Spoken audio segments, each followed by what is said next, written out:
welcome to Nashville Meets World. I'm Camo, the show presented by Solis North Gulch Apartments. Live where taste matters. You can see I am quite literally on the edge of my seat for our guest today, Dylan Jakobsen. How you doing? Hey, good to be here. It's great to have you on the show. Yeah. Dig your music. Thank you. I have a couple of songs in my playlist, so I appreciate it. What brought you to Nashville? Oh man, Did well, your beard come at the same time? I had the beard when I came to Nashville. Can you drive in the carpool lane with the beard? Yeah, that's my plus one. Man, I grew up in Seattle, and music was with me from a super young age. Like started playing guitar at 8, started writing songs at 10, and all growing up, I just I was one of those kids that would lock himself in the room from the time he got home from school to the time he went to bed, just figuring out instruments and recording myself. And my parents came home with this little 8-track recorder when I was a little kid, and I just locked myself in the room and started touring at 18. And I was more so than moving to Nashville. I was always about going out and getting out on the road and touring everywhere. And so Nashville kind of came later on for me. I've only because you would have been influenced by all the grunge stuff that came out of Seattle. Of course. And so Nashville just doesn't seem like a logical step from that. Yeah, for me, I grew up on so many different styles of music, and country music, what really pulled me the most to it was songwriting, because there's country music has the best songs, and or it did at one time. It did, yeah. It's definitely there's lots of different styles of country music now. Yeah. But for me, as a songwriter, I'm all about telling a story and really taking the listener on a journey and painting a picture for them. And so that's really why I fell in love with country music. I didn't listen to it all as much as like rock influenced me growing up. But when I started listening to it right around I was like 17, 18 years old, there was just no turning back for me. It's funny because when you say Seattle, the first two things that come to mind is coffee and Nirvana. Yeah, right. No, I don't drink coffee. I'm one of the weird Seattle people that doesn't really drink coffee though. And flannel. Yeah, right. You fit in perfect. Got the flannel on today. I knew that. Hit home.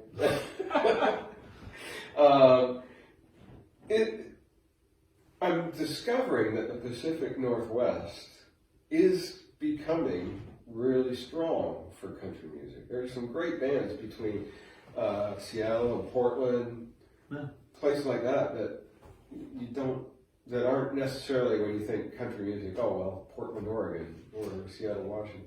Yeah, I think honestly, for me, I've noticed that the fan base out in that part of the country is so loyal to country music, and it's not what you would think of. It's not kind of the hub for country music.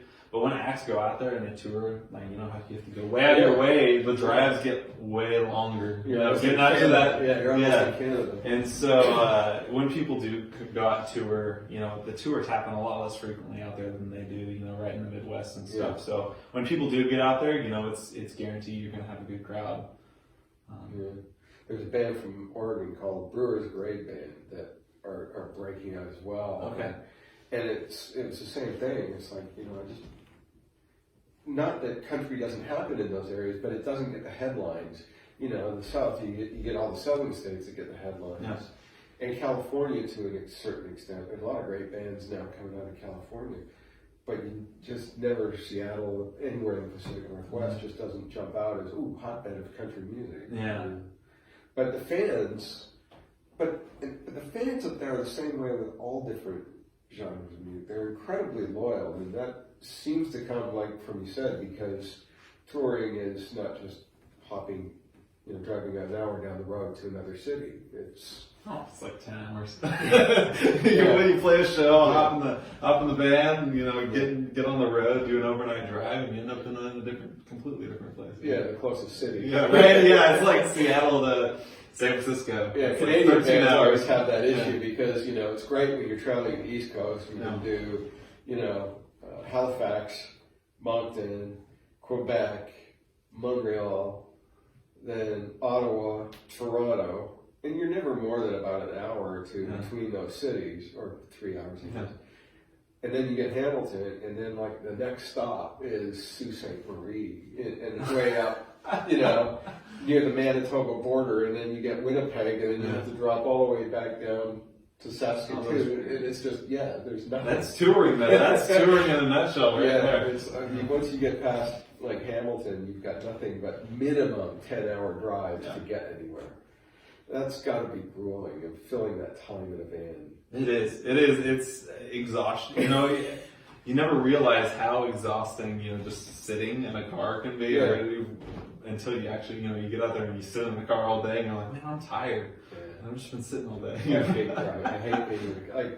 I used to love driving. Yeah. And now I'm just at a point where I just swear so much at people. I think it's probably Nashville, because Nashville drivers are not known to be the most sophisticated drivers on the planet.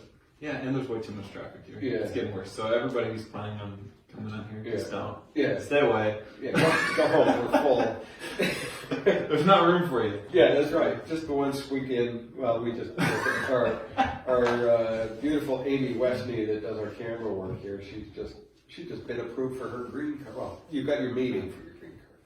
Yeah, she's being quiet and not saying anything behind the scenes. Yeah, she's laughing. But you two know each other. We did, yeah. We actually, it was a couple of years ago. We did our first tour over in the UK. Yeah. We met her through that. We played a country music festival over there and did a couple headlining dates. And it's so awesome to get over to the UK.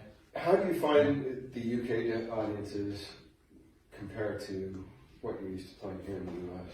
Yeah, I noticed that UK fans are, they take in music a little bit differently than, say like a country music festival in the US would, the one we played, we've done so many country music festivals in the US, and it's almost, I feel like it's more of a party crowd than it is like a country music, like appreciate the music festival. And when we went over there, especially like all, getting outside of the US, we've done the UK, we've done Australia now, and seeing how those people in those countries, just sit there and they appreciate live music. You'll get up on the stage and they're silent the whole songs, and then the song ends and they're just like they'll clap and then silence.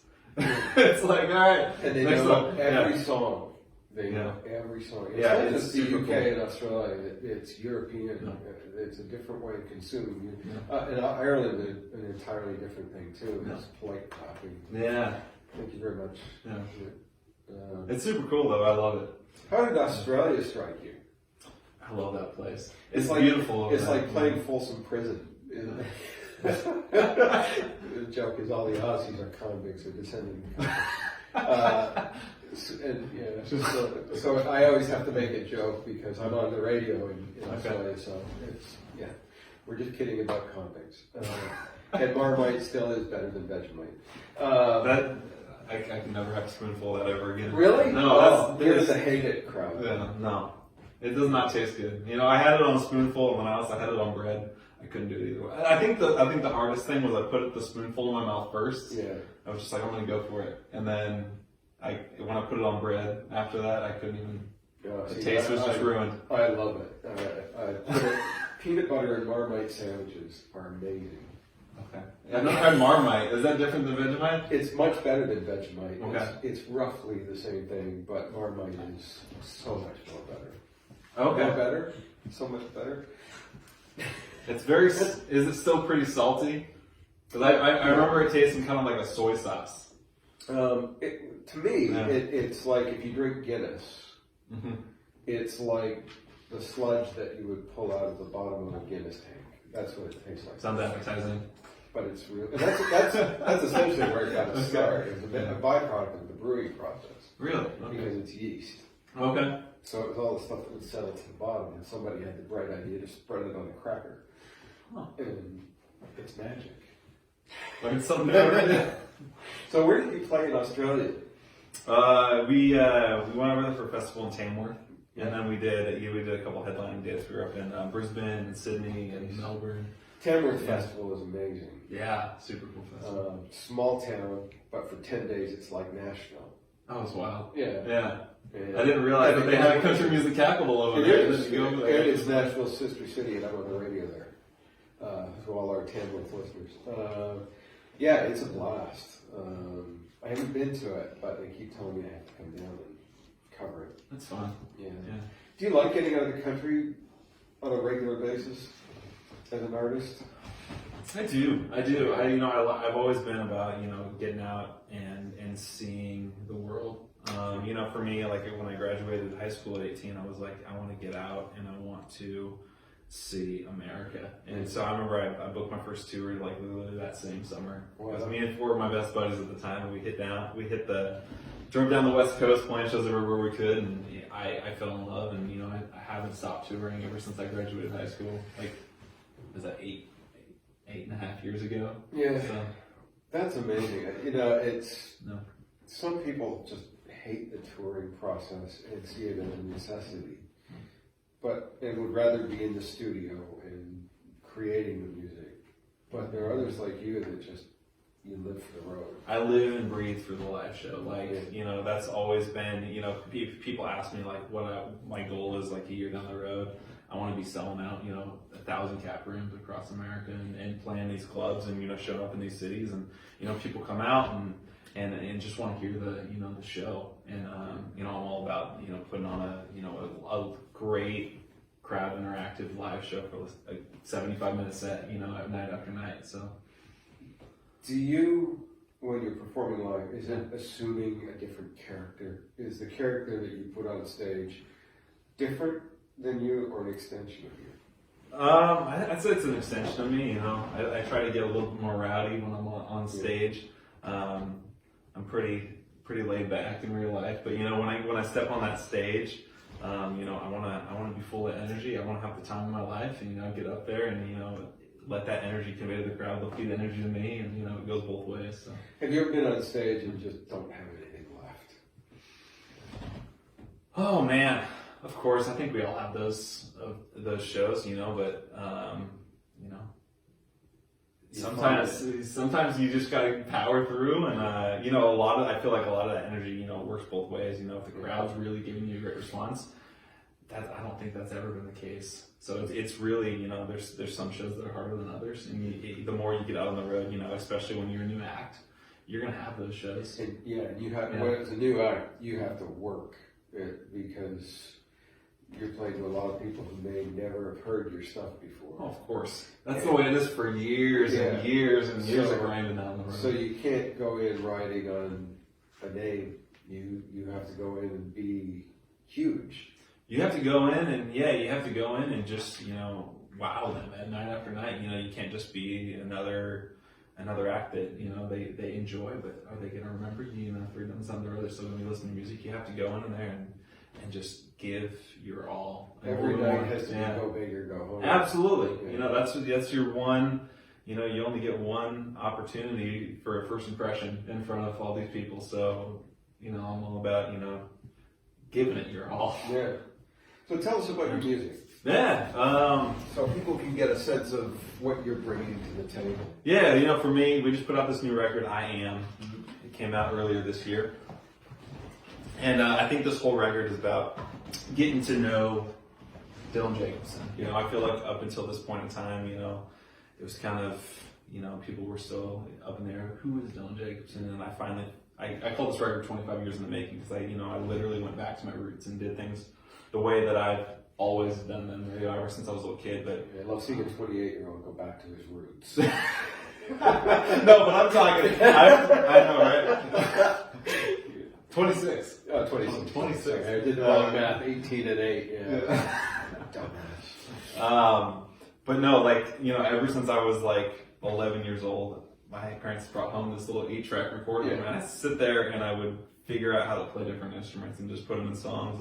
And so that's what I did for this new record. I literally went back and locked myself in a room for 4 months from August to December of last year. And that went how weird happened? No. I've had this thing since 2012, and there's the long story that goes. Probably a trip to Kentucky. Actually, it stemmed from. I grew it out for No Shave November back in 2011, back when I was 18 years old, and ended up shaving it off accidentally. It was like the biggest show of my career to date that day, and I had shaved it off. I was just going to trim it down, and it slipped to like the lowest setting, and I turned into baby face down. I was like looked like a 12-year-old, and so I haven't shaved in 7 years. But going back to what I was saying, Sorry, we got distracted. Going off on a tangent there. I locked myself in a room from August to December of last year, and wrote all the songs on the new record, played all the instruments, produced, engineered the thing. And honestly, I've never been more proud of something in my life, because I finally feel like I've figured out exactly who I am as an artist and the story I want to tell. And now it's just taking that forward. Absolutely. You know, we just got off of radio tour on the new single in America. We went out to 107 radio stations all across. We left Nashville April 27th, got in a rental car, put 25,000 miles on the thing. Man. Which is, it's wild, you know. We got to see so many different places, you know, just zigzagging all over. Bloodshot eyes. Yeah, I mean, you think of it like the U.S. is like 3,000 or so miles, you know, from coast to coast. So 25,000 miles on one car. I'm sure Hertz loved this. Here's your car 25,000 miles away. That's amazing. But it was super cool. We got presidential status at Hertz now, so we can pick any car in the whole world. We had the thing for too long. And we were like, hey. You almost owned it after 25,000. Basically. Man, 25,000 miles. That's brutal when you're basically going all over the country and not gigging. Yeah, it was definitely, you know, I'm so used to going out on the road and getting it, but it's a completely different lifestyle, because, you know, you, instead of having, you know, one show at night, and you're in one city every day. Now it's 3 radio stations in the morning. Exactly. You got stations in the morning in one city, then you have to, you know, drive a couple hours, and you got something in the afternoon, and then maybe you drive a couple hours with that, and you got something around like dinner time. Yeah, So when Kid Rock was kind of making that transition into country, yeah, he was like, man, I don't want to be a country artist. I have to get up early in the morning and go to radio stations. and I don't think he does that, but because he's Kid Rock. Yeah. But still, that's grueling. And traveling with merch and just all that kind of stuff to give to radio programmers. Yeah, a lot. You know, the average country music listener probably doesn't know what it takes to get a song on the radio, but it's quite the process of, you know, going out there and establishing. You know, we met so many great radio programmers just through the process of getting out there, and it's actually something that a lot of people aren't doing anymore, because not everyone believes in terrestrial radio anymore, and I feel like it's been huge for me. So I think terrestrial radio is at a point where it has to change to, and when I was coming up in radio, it was the same way. You always wanted to be a bigger sounding station, and if you were just outside a major metropolitan area, you wanted to sound like you were part of that. Mm-hmm. Sound big and be big, so you kind of forgot your central market, the people that are in the area of the station. And now you've got all these networks, and it's tough to crack those. Mm-hmm. But they become so big that I think radio has to turn its eyes back to what it was in its community, and bringing the community great music instead of trying to sound like something you're not. Absolutely. Which is great for artists like yourself, who are reaching people one person at a time, almost. And that's a great place to be.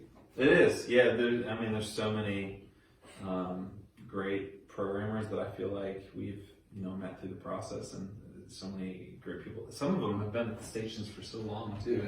It's really cool that, you know, it's almost unheard of to some of these people. You're like, we've been here 20 years. Yeah, in the old days, that was completely unheard of. If you were at a station much longer than 5 years, you were an old timer. You know, so yeah, it's completely changed. People are getting into a station, they're there for 20, 25 years and retire. It's amazing. Yeah. You want to do a song? You want to talk? I'd love to. You're watching Nashville Meets World, and my special guest, Dylan Jakobsen, and anybody with the name Dylan is quite welcome in this room. All right. This is the single we just came off of, In America. Graduate, boys and girls, you stern. know where they're headed. Living life in the land of the free. There's so many faces across the 50 states of USA. You got so many places, babe. Yeah, lives would you make, so don't think, just tell on you're going. Living life on the wild side, get out on the road. Take a back seat down that highway, send me a postcard. Tell me the happiest thing you've done. Say that smile to me. See that well you're still standing on the road in America. Like your friends, take them with you and you. Another mile, another truck stop. That's a run for me, you road. Got a suitcase of memories. Save them up for when you're up. And never about all the good times. In the days when you left home, you gotta tell them you're going. Live life on the mountain, get out on the road. Take a back seat down that highway, send me a postcard. Tell me the happiest thing you've done. Say there's a small chance. See that well you're still standing on the road in America.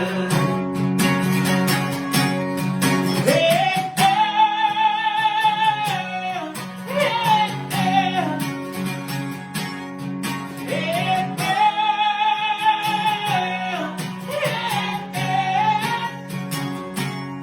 we don't look back on the days when the way ran. We don't look back at the times when we had it on and tell them you're going. Live life on the wild side, get out on the road. Take a back seat down that highway, send me a postcard. Tell me the happiest thing you've done. Say there's a small chance. See that well you're still standing on the road. Yeah, we're out on the road. Out on the road in America.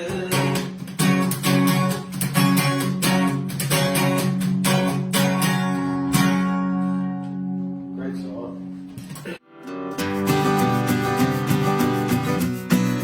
Hey guys, this is Nicole Ray for Nashville Meets World, and I'm hanging out in Oakville tonight for Girl Talk. Say hello, ladies. This is an all-female lineup show that I host along with Alessia Cole every couple months, and our special guests today are Jess and Tay. So tell us about your new song. You guys just put out a new song recently. Yeah, so in the summer we released our first single ever, Into Tomorrow, and we're actually coming out with our second single in November called That's When I Drink. So, Yay! So you guys can check it out on all streaming platforms. we now. also just released the music video for Into Tomorrow as well. So you can Check that out, on our YouTube YouTube. channel. Perfect. all that fun stuff. And what are all your socials? Facebook? So you can find everything at justitay.com. Perfect. All right, well, Alessia, Here I am. she pops back in. Alessia Cole also just released a new song and new video, so that's right. tell us about that. I will hashtag tell you. See what I did there? Because that's the title of the song. It's called Tell You. I wrote it with Jason Blaine. Hi, Jason. And Karen Kosowski produced it. It came out at the end of August. It's about when a girl is dating a guy who's dating another girl. Not cool. Yeah, it's not fun. It's not No. fun. It's not cool. So, you know, us girls gotta look out for each other. Where and can let we each other find know. it? You can find it on all of the fun places that you listen or purchase your music: Spotify, Apple Music, iTunes, Amazon, All that good all the fun stuff. stuff. Also, there's a new video for it, right? Oh yeah, that that's just right. came I out. keep forgetting. Thanks, Nicole. That's why I'm here to report. I just released the video for it two days ago. What day is today? I don't even know. But it's 3 okay. days ago. It's not Monday. No. It's out. The video for Tell You. I'm so proud of it. So go check it out. Check it out. And also, what socials? Can we find you on Instagram? Yes. Instagram is Alessia Cole Music. Facebook Alessia Cole Music. Just search Alessia Cole and you will find me. And Cole is COHLE. Awesome.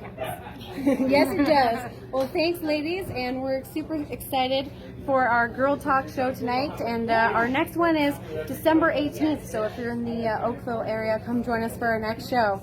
All right, bye. I'm Nicole Ray for Nashville Meets World. Back to you.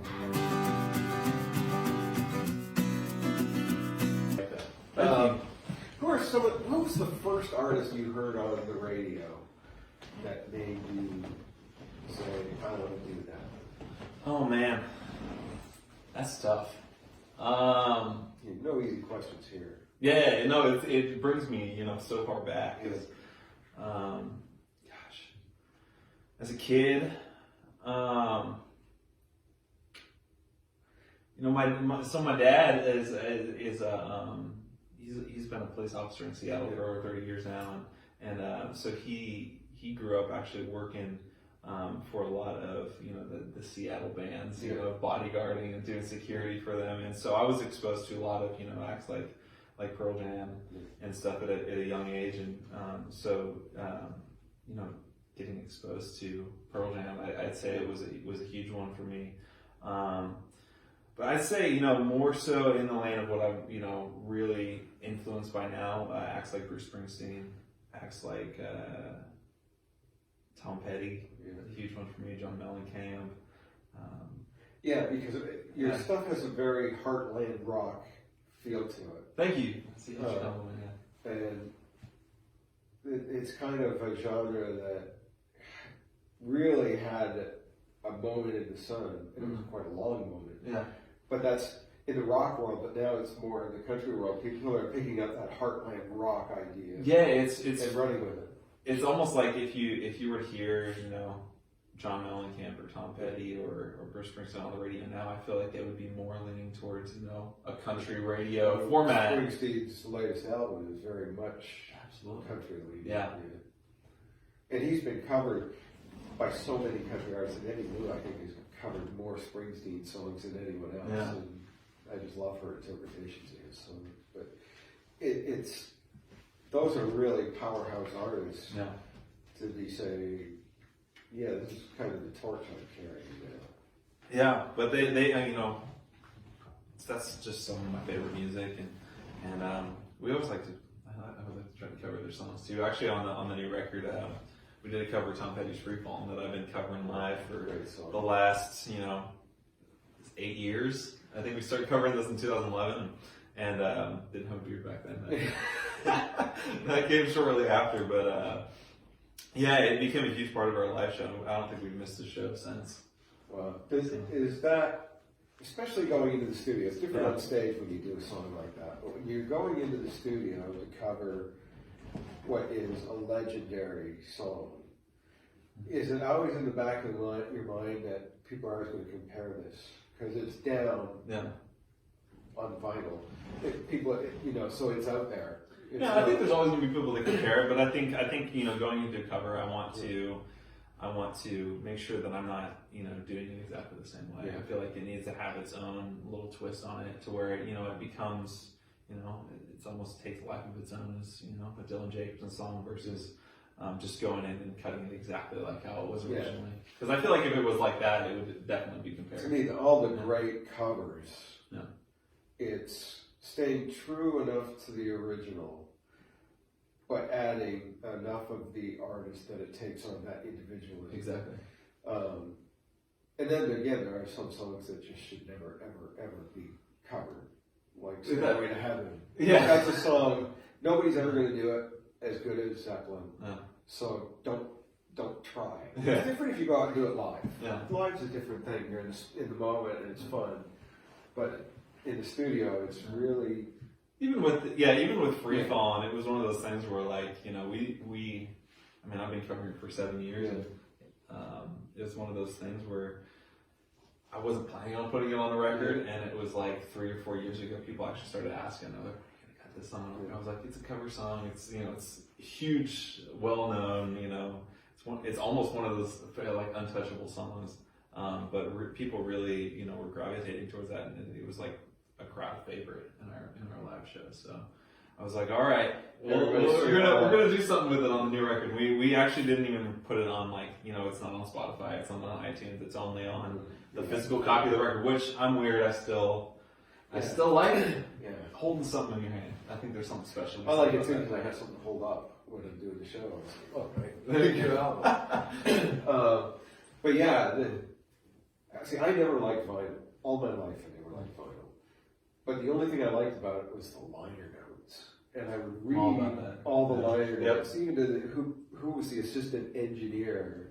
And one of the big things when I came to Nashville was meeting people that were on liner notes, and that was the coolest thing to me. It's like, oh, you produced that, and you co-wrote that, and that was, I see your name on the liner notes. See, I don't know if everyone's like that, but I'm the same way as you. It's like, I grew up, you know, that's how I learned all the words, you know, before, you know, you go on the internet and just Google it. Yeah, Google lyrics for Free Fall. But no, he was like a 10-year-old boy. I just sit there and you know, look at the words of songs, and that's how I learned them. You know, I'd listen to it over and over again. There were albums that truly were like porn, and it's a horrible analogy, but when you're a teenage boy and I don't know if it's the same thing for girls growing up, but for guys, it's like posters of cars, the obligatory Farrah Fawcett Majors poster, and album lyrics. And it was like you would dig into those lyrics and read everything on the liner notes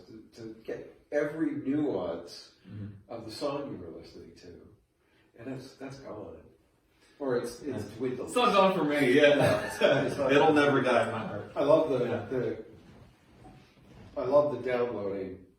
I love the convenience of that. But I miss when an album would come out and you were waiting at the record store for them to open so you could go get a copy of the album. Yeah, I think the other thing that's kind of missed now too is, you know, there's so much music consumption, which is a great thing, but it's almost oversaturated to the point where, you know, you can release an album and you gotta constantly be doing things with it, otherwise, you know, it can be lost in the mix a week later, because there's so much new music every single week, and, you know, people can download it, you know, stream it, and then move on to the next one. I mean, people are always trying to get those pre-orders to get onto the you know, iTunes playlist, into the top 10 on there, but then as soon as it's gone, it's like there's no worth to the product anymore, which is kind of sad.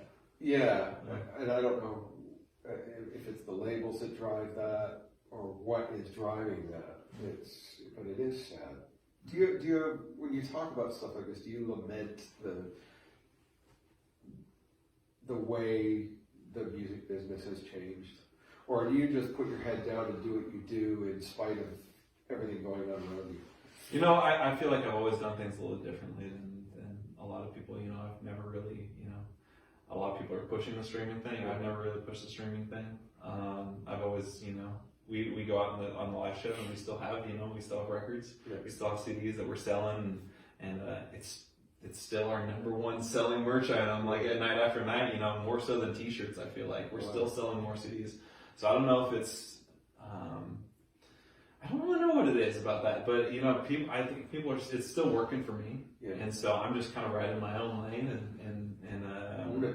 own it, exactly, I'm always drawing this analogy. Music now is like renting a car, which you now have a lot of experience with. But you don't care what you do to that car when you're renting it. It's not yours, you know? And it's the same thing with music. You don't care so much what comes up as the next song. So there's nobody saying, that's the artist I love, and that's the music I'm going to buy, and because it's mine. And buying music is like buying the car. You take care of it. I feel like you appreciate it a little bit more, you know? Like, I yeah, people like, 15 years ago or however long before, I mean, before all the streaming, before streaming, because even when music was, I guess even probably a little bit before illegally downloaded music, before all that stuff came into play, it was, people would, you'd have to spend your money on a record. And so you'd listen to that record for months and months on end. Save up. I remember going to get, Springsteen stuff, and it's like you'd know that the new Springsteen album was coming out, so you went and you wanted to be the earliest one at the record store to get that. Yeah. Born to Run, and you're there, and there's a whole line of people waiting in line to get Born to Run. Yeah, I feel like it's a lot harder, at least. I feel like people, like you listen to a record now, I can't think of many records that are coming out now that, stay like present in my mind for long periods of time versus, there's so many records that I grew up listening to. Maybe it's because I've grown up listening to them and it's not like I'm just listening to them now, but there's so many records that are from the past that I feel like bring back, me listening to them for so many I think especially years. with country has always been much more singles driven, I think. Yeah. And there are only a handful of albums that I could say were legendary country albums. Folsom Prison Blues, Cash, stuff like that. But with rock, you can name off a ton of classic albums. But there's nothing where there's that anticipation that the album's coming out. And I'm going to go and take a physical action instead of waiting for it to appear in my iTunes. Yeah. Yeah. I feel like the other thing that's kind of, missed is concept records. And I feel like, that's something that I feel like is really cool. And, having a full record and, you have like the intro tracks and everything's kind of flowing with each other. And so that's something that I really appreciated growing up, taking you on a journey. And that's something actually we did on the new record too, where we had like an intro track at the beginning, and there's one halfway through the record, and everything's kind of flowing. And you would never think of listening to just the one song. It's like you can't get the one song unless you understand the rest of the album. Yeah, no one's gonna go straight in the intro track. Yeah, exactly. You gotta have the whole experience. You're a throwback. You're cool. And I don't mean a throwback as you're not good enough. Throw it back. I mean, in a good way. Yeah. You want to do another song? I would love to. Before I dig myself any deeper. Dylan Jakobsen is our guest here on Nashville News World. He's going to do another song as soon as he moves the cape off. You gotta move the cape.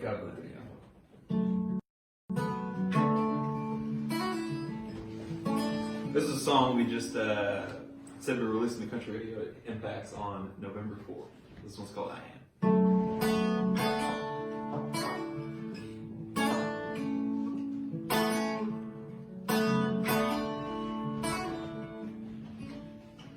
Broken these bones, it's been bad everywhere.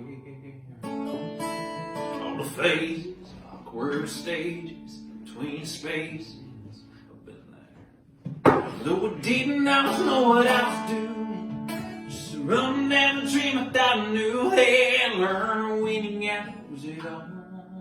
So find yourself free fall. I am standing on the mountain with nothing but sound of a song I can sing along to. I'm high on the hilltop, no, I never thought I could do the things I do. On a long road, highs and lows, every show, ever know the feel. But it's me still saying thank you to the few who took my hand and made me who I am.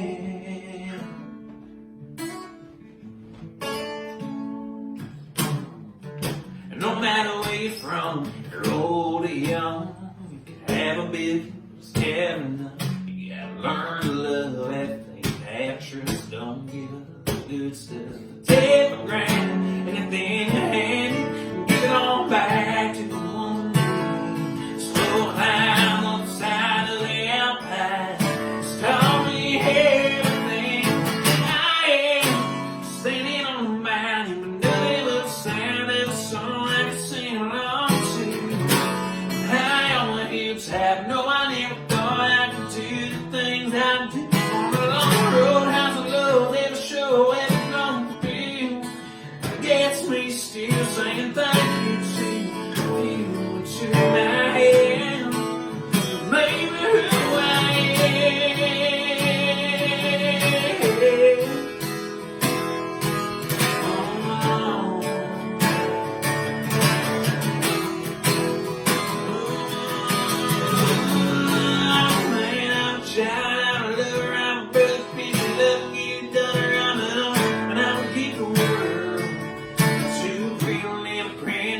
girls, I'm a poet, I'm a singer, I'm a six-string pick. I'm a Friday night good time outside.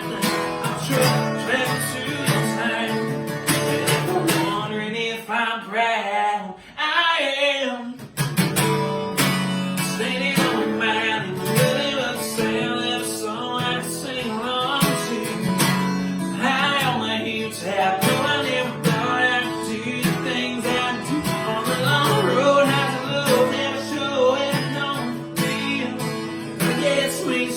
Saying thank you to my head. Yeah, I say thank you to my head. You made me who I am. You made me who I am.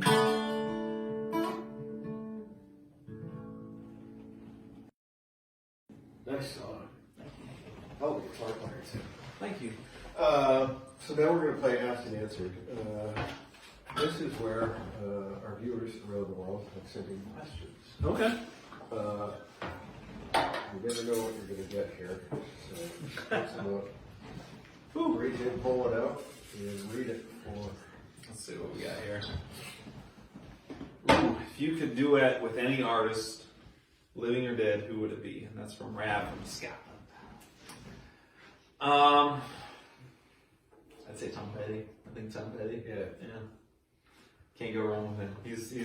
He's in my top three. You know, I say Tom Petty, Bruce Springsteen, John Mellencamp, but Tom Petty, he just can't go wrong with him. I guess you could do it with Mike Campbell. Good.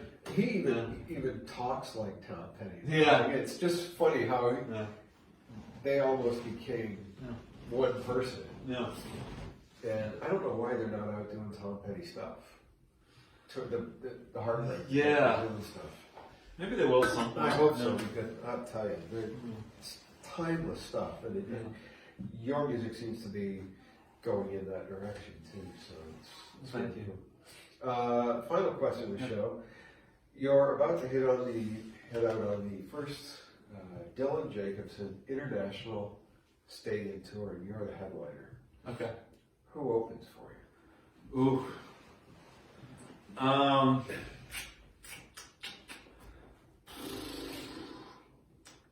Ooh, that's a lot.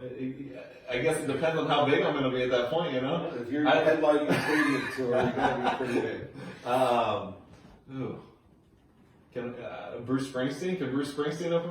Sure. I feel like I should open for Bruce Springsteen, but I mean, there's got to be some point where he's going to hit the skids that he becomes a support act. yeah. Well, I don't know if that will ever happen. But, I can't believe he's in it. Like he's 70. he's still out there making it happen. Yeah, all these guys that I grew up listening to, it's like, really? You're 70? In your 70s and sometimes 80s? Yeah. It's just bizarre. Yeah. So you'd have Springsteen as your support.